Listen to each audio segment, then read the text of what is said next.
ang pakikiisa ni Pangulong Marcos Jr. sa ginanap na commencement exercises ng PMMA ngayong araw. Si Harley Valbuena live mula sa Zambales. Harley?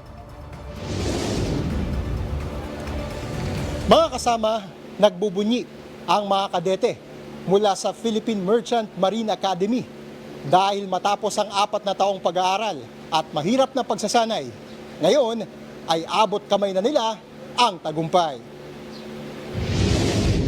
Mismong si President Ferdinand R. Marcos Jr. ang nanguna sa commencement exercises ng Philippine Merchant Marine Academy sa Lighirang Class of 2026. Sa kanyang talumpati, binanggit ng Pangulo ang pagbagsak noon ng Pilipinas sa certification system ng European Maritime Safety Agency, dahilan para malagay sa alanganin ng trabaho ng 50,000 Filipino seafarers sa European Union. Sinisiguro ng Pangulo na hindi na ito mauulit.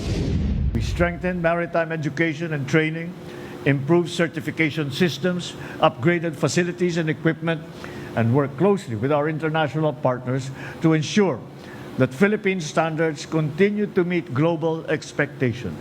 Kaugnay naman ng lumalalang tensyon sa gitnang silangan, tiniyak ng Pangulo na mananatiling prioridad ng pamahalaan ang kaligtasan ng mga Pilipinong mandaragat. Ayon sa Department of Migrant Workers, nasa 3,000 Filipino seafarers ang stranded pa rin sa Strait of Hormuz.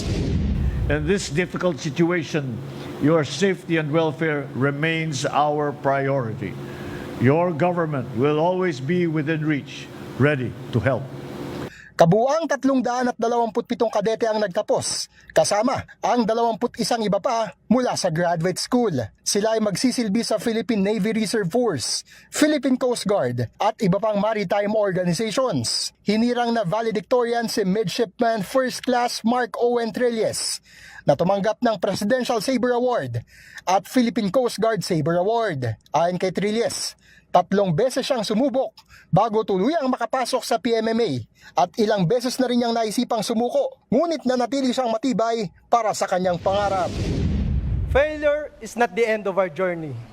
Sometimes, it is the process that prepares us for something greater. Mga kasama, pinayuhan ng Pangulo ang bagong seafarers na patuloy na ibandera sa mundo ang profesionalismo, dedikasyon at magandang reputasyon ng mga Pilipino. Para sa totoong balita sa Bagong Pilipinas, Harley Valbuena ng IBC News para sa 13 sa tanghali ng Congress TV.